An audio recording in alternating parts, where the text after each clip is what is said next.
Hey guys, welcome back to Jason Joni Builds. We're in the shop today doing things a little bit backwards. This week I got a lot done, but Joni was busy one of the days I was out here getting some stuff I wanted done, and she wasn't able to help me video, so I had to do the best I could videoing it. And so you guys, don't blame her, blame me. so, so she's out here with me this morning. So here real quick, I'll show you just some of the stuff I shot and how I stretched this door. Also, I want to talk to you all about what I did about the best top, the bracket I built for the snap, and then stay tuned at the end and I'll show you guys what I'm going to do about my temporary paint booth. We got all the parts for it too. Okay guys, this is one of the issues that we had discussed here a few weeks back on my door gap. And anyways, I finally got out here to address it today. We've got this straight edge here. I don't know if you can see. Right in the middle. This is an aftermarket door, and there is a huge gap. It's almost 1/8 of an inch. Basically out of square, so basically the steel kind of shrinks in the middle. But I'm still right around 1/8 of an inch too short on both ends. So basically the door needs to be stretched 1/8 of an inch, and then it needs to make up this out of squareness here in the middle. So instead of hacking up the rocker again, which was already a pain, you guys see all those videos, and I've talked to several different people and they've had to do this same thing, same trick. So basically what we're going to do is I'm going to use some magnets. I'm going to weld a piece of bar across the bottom of the door. I'll recut what I need. This is a piece of 1/8 inch bar. This is the same measurement as this pinch, as this basically rolled pinch seam here across the bottom of the door. So it'll have the same thickness. We'll be able to weld it across. It'll look really nice. And only people that'll know it is you guys, because I've showed you everything on this build. I hate not to show this to you guys, and some of you run into the same problem. But what I did is I bought another strip. This isn't what I'm going to use for this. I bought a 1/2 inch wide, 1/8 inch piece of flat steel that I'm going to lay across here and get the same result. I just won't have all this extra waste. So this is that other piece of steel. As I started off on the door, I took a piece of 2-inch masking tape and I laid it where I want my gap to be, and then I put another piece on top. So what my measurement should be when I'm done is 1 3/4 inches from the bottom of this tape to the bottom edge of my new steel. And right now it's about 1 5/8 inches. So once I get it built up, I can go back and check my measurements, and everything should work out fine. Just in case it gets too hot, I went ahead and took a pencil and I marked it too. So I know this is 2-inch tape, so if I have to scuff this, I still have another mark to go back to so I can make my final grind and make it straight. So all I'm going to do now is I'm going to get out my grinder and prep this area, get all the primer off top and bottom, so I can make sure I get a real good weld and we don't get any trash in it.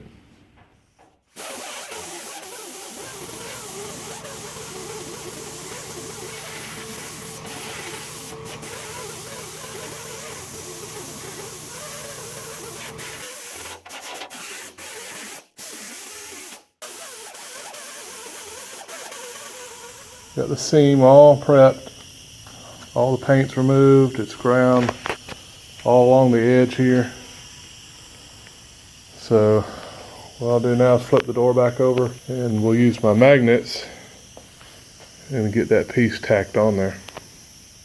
Okay, so with my magnets on the door, I have my piece of steel, and what I'll do is I'll tack it and I'll move my magnets down, and I'll tack it near the magnet until I get this straight, because basically they'll keep it straight, keep this kind of curvature going. But before I do this, I'm going to take my grinder and I'm going to bevel this edge so I get a good weld, get good penetration. I'm not going to bevel the edge on my door because you'll end up separating your panels, because this steel is very thin. So let's get that done and we can get ready to do some welding. Okay, so what I'm gonna do now, guys, I'm just gonna start getting some tacks placed probably about every 4 to 6 inches down the door. And then I'll just kind of keep repeating that until I have a full seam, because you sure don't want to seam weld this and end up warping your door all up.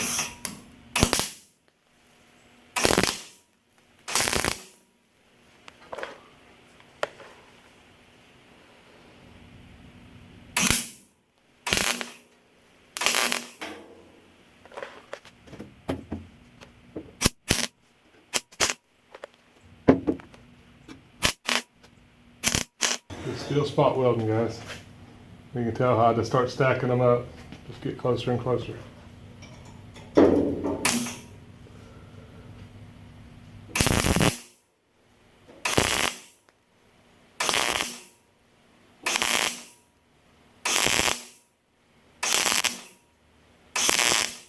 what I'm gonna do now is just go ahead and knock down some of the spot welds now and see what we got.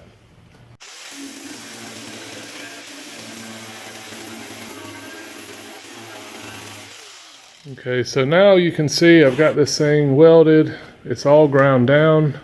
I didn't get any warpage, which is always a big concern. Let's see if I can get that focus. So that looks really good to me. I did that bottom side. It's welded out fully, just like the top, and sanded. So now what I'm going to do is take my masking tape. I went ahead and marked my new cut line. I can't see where my finger is. I got my line marked all the way down. I'll take masking tape and lay out a new cut line. And I'm going to go just a grunt wide on my mark, so I have a little bit that I can shave if I need to.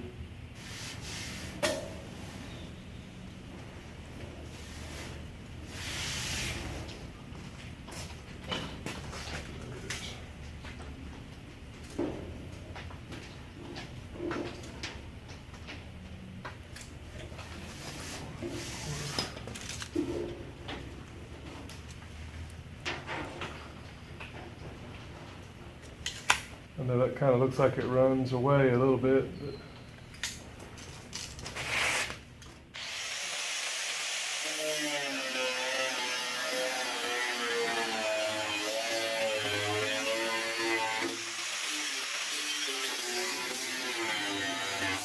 So what I did is now I'm 1 3/4 like I wanted.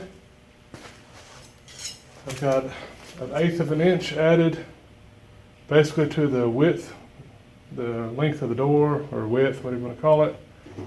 What I do to make sure I have a nice straight line is I've just been taking a flat file and just run it back and forth, and that takes any kind of wave you might have had when you were grinding this or when I cut it off. So now what I'm going to do is take the same file and just run it across the top of the body to make sure my weld isn't built up, which I'll be able to tell that when I block. But this right here will go ahead and catch some of the spots before I do any body work to it. So I'm real happy with the outcome. I'm going to file this and then we'll put it on the Bronco and see how it fits. That is so much better. So it's kind of hard to tell, you know, with the without it being primed. So I will try to get that done and I'll show you guys a finished product here in a little bit. Man, that looks better.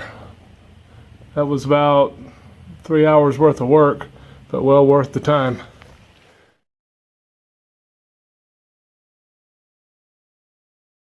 So guys, as you can see, this is, I've got it in its first coat of 2K primer.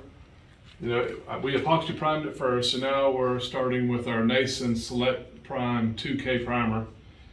And so what basically that is, it's just a high build primer, and it's what you want to use when you start blocking your Bronco.